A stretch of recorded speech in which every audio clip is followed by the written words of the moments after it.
ada banyak pertanyaan yang masuk kepada kami dan kali ini kita akan menjawab satu persatu, hal-hal yang sangat penting karena banyaknya pertanyaan, jadi kami akan klasifikasikan. Kali ini kita akan bicara tentang seputar kebiasaan atau kebudayaan pada zaman Alkitab ditulis hingga gereja sekarang. Yang pertama, ini ada pertanyaan dari saudara Ahmad yang isinya, saya ingin bertanya apakah Paulus pernah bertemu dengan Nabi Isa, sedangkan banyak ulama berpendapat bahwa Paulus itu tidak pernah bertemu sama sekali dengan Nabi Isa. Sedangkan Paulus sendiri mendirikan sebuah ajaran agama yang bernama Kristen atau Nasrani. Di sini dia tulis seperti itu, dengan cara membawa ajaran Nabi Isa. Mohon dijelaskan ini, Bah. Ya, terima kasih. Kalau kita memahami agama Kristen dari perspektif non-Kristen, itu kan menimbulkan salah paham. Setiap agama itu kan memiliki pandangan tentang otoritas pewahyuan. Umat Islam percaya bahwa Al-Quran itu adalah firman-firman Allah yang diberikan kepada Nabi Muhammad. Orang percaya dengan Quran ketika Al-Quran bercerita tentang Nabi Isa. Sekalipun Nabi Muhammad tidak pernah ketemu dengan Nabi Isa, kan itu kan? Kan gitu kan? Jadi kalau jaraknya udah 500 tahun lebih loh, kenapa umat Islam percaya dengan keterangan Al-Quran? Nabi Muhammad juga tidak pernah ketemu Nabi Isa. Nah, tapi umat Islam percaya itu wahyu Tuhan. Pandangan Kristen tidak mengenal wahyu dalam pengertian yang dipahami Islam. Jadi, kalau dijawab dengan singkat ya, Paulus menerima wahyu kok, selesai kan? Waktu dia mengejar-ngejar pengikut Yesus, dalam jalan ke Damsyik atau Damaskus, dia menerima penampakan atau visi Damaskus ketika Yesus menampakkan diri, firu'yah dalam vision. Saulus, Saulus, mengapa engkau menganiaya aku? Ini ketemu. Gitu? Jadi artinya kalau ukuran pertemuan dipahami dengan ukuran fisik, bagaimana kita percaya Paulus?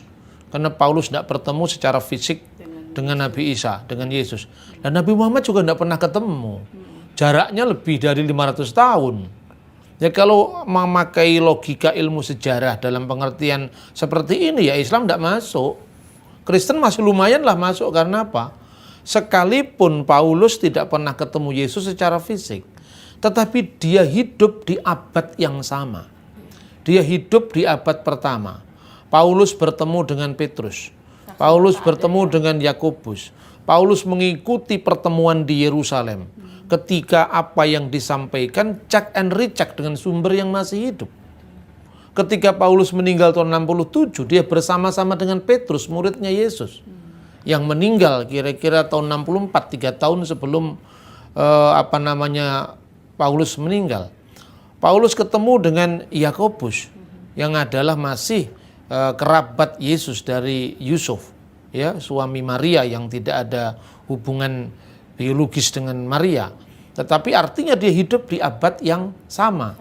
Nah, terus kemudian soal para ulama, itu kan ulama masing-masing, setiap agama kan punya ulamanya. Kalau Anda seorang muslim, dasarnya Islam ya silakan. Tetapi ketika Anda memahami ajaran Kristen dari sudut pandang Islam, itu tidak fair. Yang pertama itu. Terus kemudian yang kedua, Paulus mengarang agama Kristen, tidak ada yang mengarang. Karena kekristenan itu dipersatukan oleh apa yang namanya paradosis rasuliah. Jadi paradosis apostolik itu apa? Yesus menunjuk Petrus sebagai pemimpin gereja. Engkau adalah batu karang dan di atas batu ini akan mendirikan gerejaku. Sejak saat itu gereja mengenal yang namanya khilafah rasuliyah, suksesi apostolik. Karena Yesus punya murid 12, punya murid 70. Murid-muridnya Yesus punya murid lagi yang namanya apostolic fathers, abba ar-rasuliyun. Dari apostolic fathers itu punya murid-murid lagi. Jadi Yesus punya murid misalnya Yohanes. Yohanes punya murid Polikarpus dari Smyrna. Polikarpus punya murid lagi namanya Irenaeus. Irenaeus punya murid lagi namanya Hippolytus, sampai bapak-bapak konsili, sampai gereja sekarang. Ajarannya bersinambung, bukan dikarang-karang oleh Paulus. Kalau Paulus ngarang, tentu rasul-rasul yang lain akan menyangkal kalau dia salah. Tidak ada koreksi apapun terhadap ajaran Paulus di dalam gereja. Karena ajaran Paulus adalah ajaran Yesus yang dikontekstualisasikan dengan pembaca atau audien yang bukan Yahudi. Maka kemudian dikenal semacam pembagian tugas, bahwa Paulus adalah rasul untuk orang-orang yang tidak bersunat, artinya orang-orang Gentile, non-Jewish. Sementara Petrus dan sebagainya, dia berbicara kepada orang-orang Yahudi. Jadi nidamnya, sistemnya sudah clear dari abad pertama. Dan ada bukti-bukti sejarah. Misalnya, ajaran yang menyangkal Paulus itu baru muncul pada sebuah sekte namanya sekte Ebionit. Sekte ini pecahan dari gereja Yerusalem. Jadi banyak orang salah mengerti. Ebionit itu bukan Kristen mula-mula, tetapi dia sekte Kristen Yahudi yang muncul dari sekte sebelumnya namanya sekte Nasrani. Jadi seringkali orang disebut Nasrani. Itu tidak tepat. Kristen itu Kristen, Masihi bukan Nasrani.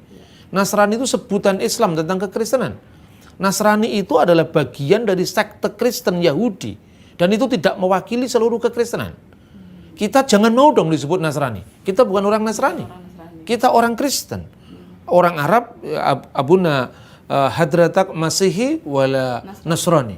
Masihi. Ini saksi mata.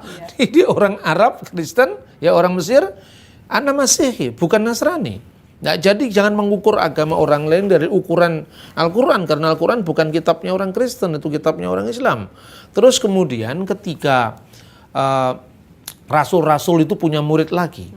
Muridnya Rasul Yohanes namanya Ignatius dari Antioquia. Al-Khidis Ignatius Al-Antoki. Dia dari Antioquia. Dia nulis satu buku, 7 surat kiriman sebelum beliau ini meninggal sebagai seorang syahid, mati syahid di kota Roma tahun 107 Masehi. Dia nulis surat kiriman tidak bermasalah dengan Paulus. Muridnya Yohanes yang dipertentangan dengan Paulus tidak bermasalah dengan Paulus. Jadi dasarnya jangan opini, data sejarah. Clement dari Roma, bahkan namanya Al-Khidis Clement atau Santo Clement itu disebutkan dalam surat Paulus, yaitu surat Filipi pasal 4 ayat 3. Dia menulis surat agar meneladani Petrus dan Paulus. Tidak ada pertentangan antara Petrus dan Paulus. Kok tiba-tiba di abad 18 muncul namanya mazhab Tubingen. Mazhab ini didirikan oleh seorang yang namanya Ferdinand Baur yang mengatakan katanya Pauluslah pencipta agama Kristen yang dipertentangkan dengan Judeo Christianity versus Pauline Christianity. Ini teori zaman perang Diponegoro. Teori dari abad 18, 19 tidak bisa representatif pertama. Makanya gereja ortodoks itu adalah gereja dari awal sejarah kekristenan. Tidak punya catatan Paulus pernah bertentangan dengan rasul-rasul yang lain. Juga catatan Polikarpus. Dia menulis tentang Paulus. Dan Paulus itu dihormati, tidak pernah disangkal sebagai pencipta ajaran agama Kristen. Jadi saya kira itu jadi pola pikirnya. Terus yang terakhir harus saya katakan kepada teman-teman muslim, silakan membaca tafsir Ibnu Katsir. Silakan membaca tafsir Al-Maroki.